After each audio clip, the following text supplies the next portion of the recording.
Hello, welcome to this channel and thanks so much for watching my video. In this video I'm going to be showing you how I made this beautiful two-tier fondant cake. So it will actually be like a two-in-one video, how I covered the cake in fondant and did the decorations, and also how to stack a two-tier cake. So I'm going to show you how I did it. So if you'd like to see, please watch to the end and don't forget to subscribe to my channel, like and share my video. So we're going to start off with some fondant and I'm just going to knead it on the countertop. First of all, I put some cornstarch on the countertop so the fondant is not sticking. So we need to knead the fondant really well so it's nice and stretchy. So now I'm just using my rolling pin to roll the fondant, and I'll try to roll it as much as possible into a circle shape because my cake is a round cake. So I'm rolling the fondant for the bottom tier, which is an 8-inch cake. So I'll just roll that until I get the size and the shape that I want. And I'll show you how to cover the cake in fondant. So keep rolling and turning your fondant around. So now I'm just going to smooth it with the fondant smoother to take away any wrinkles on the top.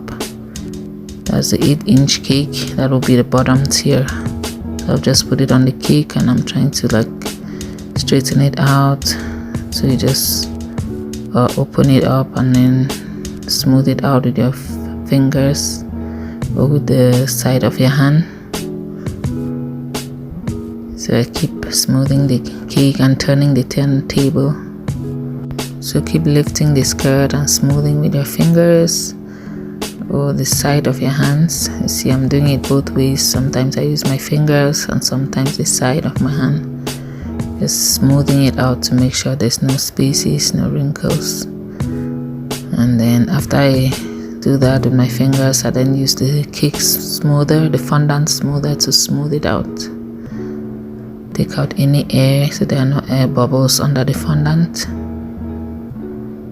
And then now we use the pizza cutter to cut the excess fondant. So when you're covering a cake in fondant, you need to use like a little bit more than the quantity you need so that you can have excess. You cut off the excess. It makes it easier to cover the cake when the fondant is a little bigger, a little more than the size of the cake. So I've just cut off the excess and now I'm kneading it again to roll it out for the top tier, the smaller tier of the cake.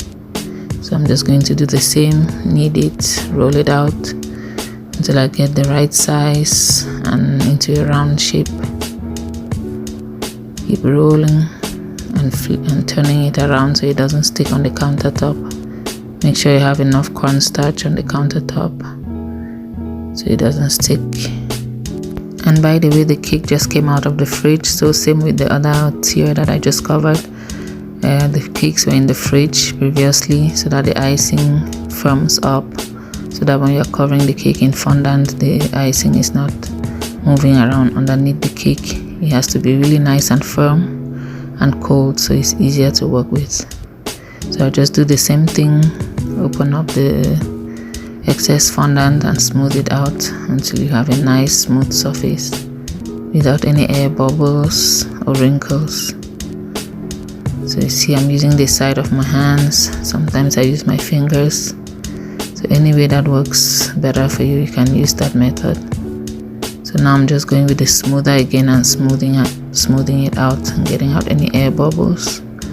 Now I'm cutting off the excess again. I can always use the excess for any other cake or for decorations. Smooth it out some more to have a nice smooth finish. So now I am going to be decorating the cake with some blue and gray circles that I cut out earlier. So this cake is for a baby shower. It's for a baby boy. That's why I'm using blue, and yeah, the blue is for a boy. And then just alternating the blue circles with some gray circles to have a nice decoration on the cake. So I am using my paint brush that I use only for cakes. I'm just using that and kind of wetting this surface so that the fondant can stick. So to get fondant to stick on fondant, you need to use a little bit of water, just a little bit.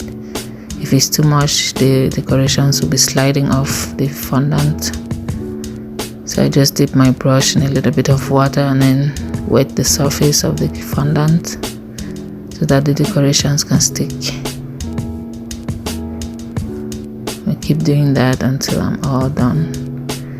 I'll do the same for the top tier.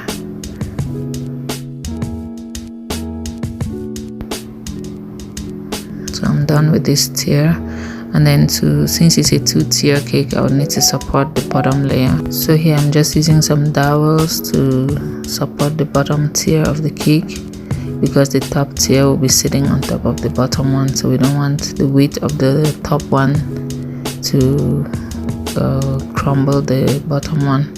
So I'm just cutting the dowels into the right side, the right height. So I first of all measure it and then cut it to just fit in the cake, so none of it is sticking out. Here I'm just using my kitchen scissors to kind of mark around it and cut it. You can also use pliers, or if you use bubble tea straws, it'll be easier to cut because they're softer than the dowels. So sometimes I use bubble tea straws. So yeah, now I'm just doing the decorations same as I did with the bottom tier. Now I'm doing the smaller tier, the 6-inch tier that will be on top of the 8-inch one. Doing the same decorations with the blue and gray circles.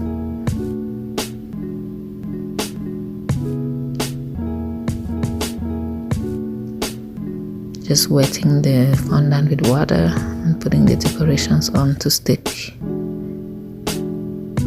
Looking for any spaces and filling them. So again, the turntable is very important in cake decoration. It just makes the work easier to spin around and see what's going on the other side. So now I'm going to transfer the cake to a bigger cake board. So I'm going to just cover the board in some fondant to make it look more decent.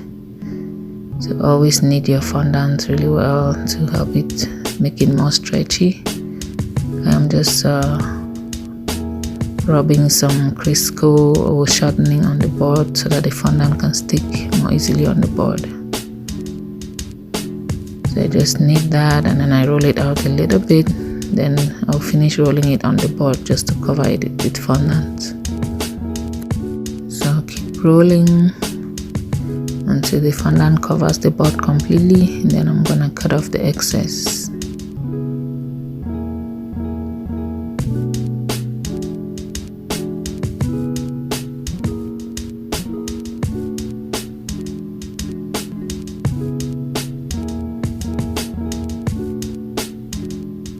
Now I'm just smoothing it out with the fondant smoother again.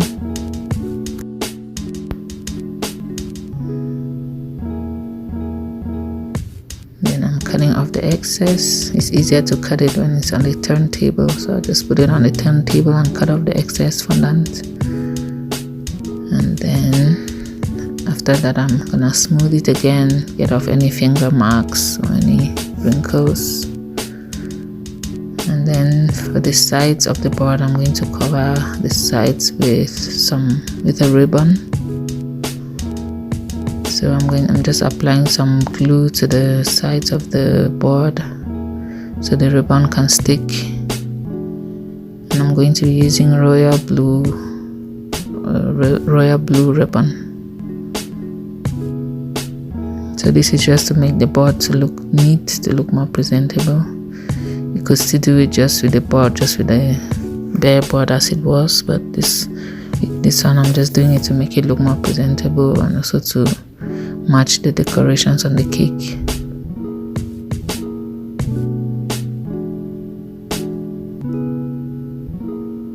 So you see the glue has helped the ribbon to stick more easily. So now I'm just going to transfer the cake onto the bigger board.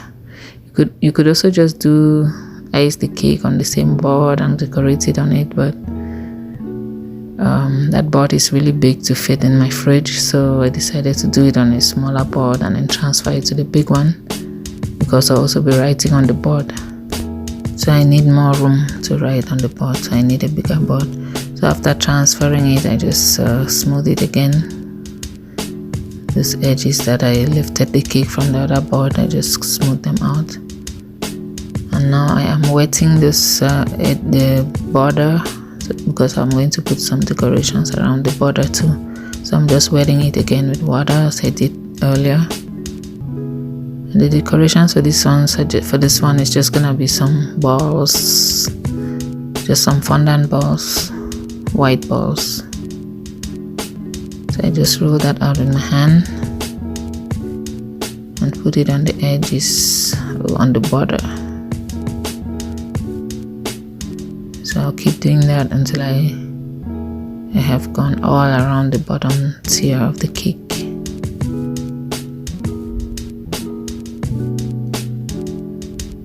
So I'll keep doing that until I'm done, and I'll show you how it looks. Yeah, so I finished, then I took off some from the front, from the part that I would like to be the front, because I'll need to put a bow at the front. So now I'm just adding the bow that I had made earlier, because I had to make the bow to dry before I add it to the cake. So I added the bow.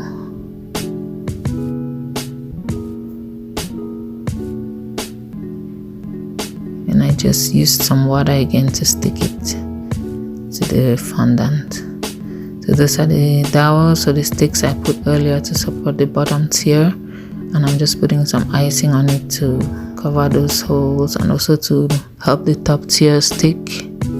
So I'm just using my spatula to kind of lift the top tier from the board. And I don't know if you noticed, there's a smaller cake board under this top tier, which will also help support the weight of that top tier from applying too much pressure on the bottom tier, because we don't want the bottom tier to break or crumble under the weight of the smaller top tier.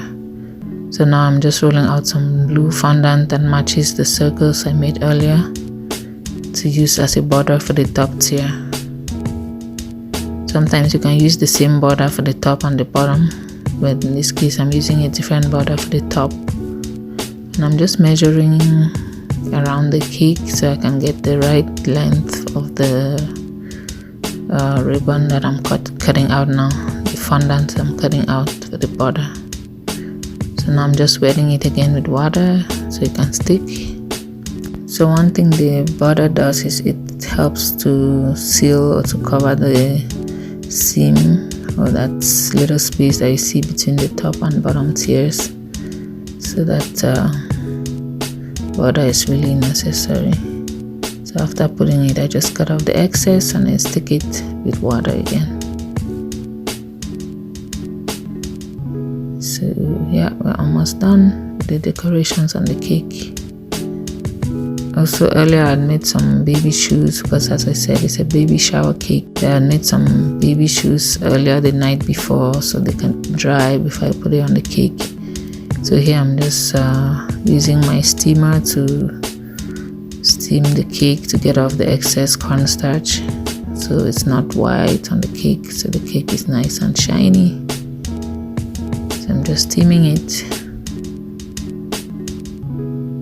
to make it look more presentable and shiny. You can't really see the steamer, but you can see the steam that is going on the cake to take off the excess cornstarch that I used to roll the fondant so it doesn't stick on the countertop. Yeah, making cakes takes a lot of time and patience. So that's it for this video. Thank you so much for watching. I hope you learned something or just enjoyed watching the video. Please subscribe to my channel if you've not done so yet, and like my video and share so that others can also watch. Thank you so much, and that's it for this video, and I hope to see you in my next one. Bye.